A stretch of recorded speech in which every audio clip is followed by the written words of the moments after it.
जिंदा की इंकलाब जिंदाबाद इंकलाब। जिंदाबाद। मैं पाकिस्तान में 4 महीने यातनाएं झेली और आज मैं कटोरा लेके न्याय के लिए भीख मांग रहा हूँ। 12 लाख का कर्जा है मेरे ऊपर। पाकिस्तान से सीमा इधर आती है, उसको यहाँ टिकट दिया जा रहा है और मैं एक सैनिक, देश का सैनिक होने के नाते 11 साल देश की हिफाजत करता हूँ। मुझे राज्य में केंद्र में नौकरी का अधिकार नहीं। पेपर नहीं ले रहे और 2017 में मुझे शो कॉज दिया, जबकि 2007 में ही मुझे भगोड़ा घोषित कर दिया था। 3 महीने से भीख मांग रहा हूँ, 12 लाख का कर्जा है। पाकिस्तान सरकार के पास न्याय मांगने जाऊँ क्या? तमाम हमारे महाराष्ट्र में भी इलेक्शन चल रहा है तो मुझे डिटेन कर रहे हैं, इसलिए मैं अभी दिल्ली के लोगों से बताना चाहता हूँ, आप हमें न्याय दिला सकते हैं क्या? इनकलाब जिंदाबाद के नारे या कहें लोगों के अंदर देशभक्ति के गीत बहुत ही गुनगुनाते हैं। 15 अगस्त 26 जनवरी आता है तो लोगों के अंदर देशभक्ति की भावना जाग जाती है। वहीं अगर बॉलीवुड की बात करें तो एक से एक बढ़कर फिल्में बनाते हैं और जवान को एकदम हीरो दिखा देते हैं, पर आज उसी हीरो की जो है तस्वीर आप देखिए सड़कों पर भीख मांग रही है। शर्मसार कर देने वाली पूरी घटना। आज मैं यहाँ कोई और खबर करने आई थी, उस दौरान ये 2 व्यक्ति मिलते हैं जो आर्मी ऑफिसर बता रहे अपने आप को और बता रहे चंदू बाबू चौहान के बताया इन्होंने अपना नाम, और 2016 की सर्जिकल स्ट्राइक में पाकिस्तान चले गए। उसके बाद पाकिस्तान से इंडिया वापस आने के बाद बता रहे इनके साथ गलत व्यवहार हो रहा है। इनके अधिकारी अफसर जो इनका शोषण करते हैं, गलत आरोप लगाकर इनको नौकरी से बर्खास्त कर देते हैं। 1 मिनट सर रुकिए, आप भीख मांग रहे हैं? हाँ, भीख मांग रहे हैं ना। क्या कारण है भीख मांग रहे हैं? ये देखिए हमारी दुर्दशा क्या कर रहे हैं, पढ़ लो आप एक बार। जवान देश में आतंकवादी है, हिंदुस्तान नामर्द नेताओं का देश हो गया है। क्या मर्द नेता की तलाश है? हम देश की रक्षा करते हैं, हमारी रक्षा कोई नहीं करता। देश की सुरक्षा बचाना है तो ये क्या समझ नहीं आ रहा है कि ये न्याय की भीख मांग रहे सर हम, क्योंकि हमारे देश में मर्द नेता कोई मिल नहीं रहा है। सबसे पहले मैं ये जानना चाहूँगी आपका नाम क्या है? मेरा नाम चंदू चौहान, मैं वही सैनिक हूँ जो सर्जिकल स्ट्राइक में पकड़ा गया था। कौन सी सर्जिकल स्ट्राइक? 2016 में सर्जिकल स्ट्राइक हुआ था। चंदू चौहान नाम सुना था? नहीं सुना होगा आपने शायद। मैं पाकिस्तान में 4 महीने यातनाएं झेली और आज मैं कटोरा लेके न्याय के लिए भीख मांग रहा हूँ। पाकिस्तान क्लियर बोला है 2 लोग मारे करके, और यहाँ पे मैं अभी कटोरा लेके भीख मांग रहा हूँ। फिर आप पाकिस्तान से इंडिया वापस आए, कैसे आए, क्या कर? वहाँ का बॉर्डर से छोड़ा था ना मुझे। भारत के अंदर क्या हुआ? भारत के नागरिक हैं तो क्या समस्या है? मुझे अभी सर्विस से टर्मिनेट किया है 1 साल पहले, 3 महीने पहले मुझे सेना से बर्खास्त कर दिया गया। हम जब हमारे जवानों को साथ आज तक 78 साल हो गए, कितने जवानों को आज तक टर्मिनेट किया गया उसका पार्लियामेंट में आंकड़ा बताए सरकार, क्योंकि जब भी जवानों को पनिशमेंट दिया जाता है उसकी कोई जानकारी नहीं, कुछ नहीं। अधिकारियों के घर में काम लगाते हैं अनलीगल तरीके से। जब हम मना कर देते हमको सीधा ही बोलते ऑर्डर फॉलो नहीं किया, पनिशमेंट दे देते। आप ये कहना चाह रहे हैं जो बड़े अधिकारी ऑफिसर्स हैं अपने घर में झाड़ू पोछा या इस तरीके का कोई काम? जी बिल्कुल वही है, उससे भी ज्यादा गए गुजरा काम किया आप लोगों ने?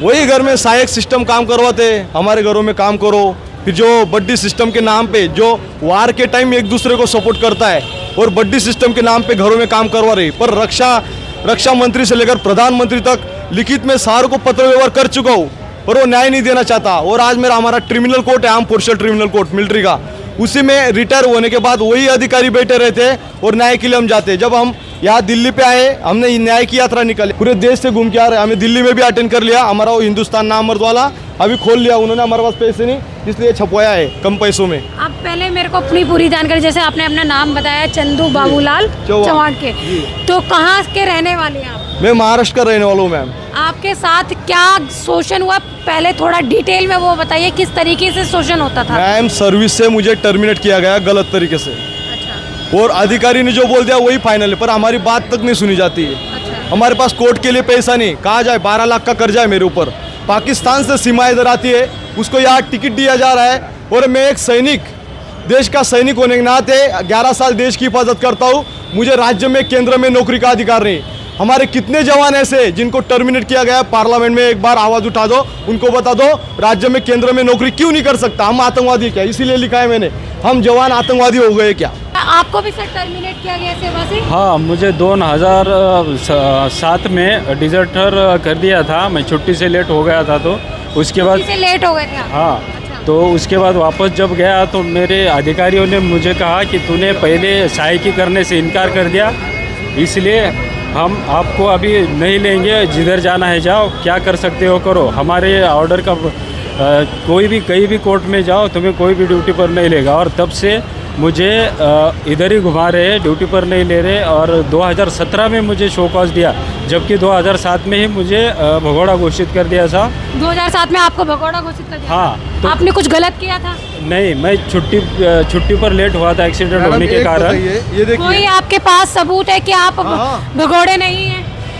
हाँ, आई कार्ड है ना? आई कार्ड है मेरा, मेरे खुद के किस पास, चीज़ का आई कार्ड है? जो ऑन सर्विस होता है वो।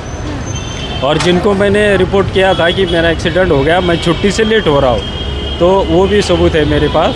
लेकिन अगर साथ में अगर मेरे को भगोड़ा करते तो उसके 2-4 महीने बाद मेरे को ये वार्निंग लेटर देना चाहिए था कि आप क्यों लेट है, क्या है। तो ऐसा कुछ भी नहीं हुआ, क्योंकि एक साजिश के तहत किया। ये जो दिख रहे हैं ना, ये बूढ़ा 71 की लड़ाई लड़ाई बेचारा, अपने बेटे का स्मारक बनाने के लिए 5 लाख का लोन लिया। ये जो बंदा दिख रहा है, ये आसाम राइफल में तैनात था, ये भी शोषण का शिकार हुआ। फिर ये देखिए सामने सीआरपीएफ का जवान, ये भी शोषण का शिकार हुआ। और एक AAW सूबेदार करके है, उसका भी चैनल उन्होंने बंद कर दिया गवर्नमेंट ने। हिंदुस्तान नामर्द नेताओं का देश हो गया है। जिंदा लोगों की तलाश है, जिंदा मीडिया की तलाश है। फिट किया जाता है बड़े बड़े, ये देखिए कितने जवान है हमारे, इसको भी दबाने की कोशिश कर रहे हैं। जेसीओ साहब है, एक यूपी से, लखनऊ से, तमाम जवान है। देश में कितने जवानों को टर्मिनेट किया गया, उसको राज्य में, केंद्र में नौकरी करने का अधिकार क्यों नहीं? हम देश की हिफाजत करते हैं, हमारी हिफाजत करने वाला इस देश में कोई नहीं है। जब हम दिल्ली में जाते हैं अनशन करने के लिए, तो हमको सीधा ही बोला जाता है 3 ही घंटा बैठ सकते हो, वो भी 10 दिन बाद आइए। इसलिए हमारे पास पैसा नहीं, हम कटरा लेके कई भी रस्तों पे घूम रहे, खाना पीना जहाँ मिलेगा वो न्याय के लिए, भीख के लिए कटरा लेके भीख मांग रहे। तक कैसा चलेगा? ये जब तक न्याय नहीं मिलेगा, सरकार जब तक संज्ञान नहीं लेगी इस चीज़ का, क्योंकि सरकार गुमशुदा है। हम तलाश में मर्द नेता की, इसीलिए लिखा है मैंने, मर्द नेता की तलाश में निकले हम। क्या कटोरा लेकर भीख मांगने से कहीं ना कहीं आर्मी की छवि खराब नहीं हो रही? आर्मी की छवि नहीं, हम आर्मी को बचाना चाहते हैं, देश की सुरक्षा का बचाना चाहते हैं। 3 महीने से भीख मांग रहा हूँ, 12 लाख का कर्जा है। पाकिस्तान सरकार के पास न्याय मांगने जाऊँ क्या? मैं आतंकवादी हो गया हूँ क्या? पाकिस्तान से आने वाली सीमा इधर को यहाँ पे टिकट मिलता है, नागरिक बनाया जाता है, पर जवान आज वही सर्जिकल स्ट्राइक वाला जवान आज कटोरा लेके भीख मांग रहा है। पाकिस्तान में 2 लोग मारने के बाद मैं आज कटोरा लेके भीख मांग रहा हूँ, वही उसके ऊपर राजनीति हो रही है। कोई हमें कटोरा में न्याय दे दे सर, भीख दे दो, क्योंकि हमारे पास खाया नहीं सुबह से कुछ भी।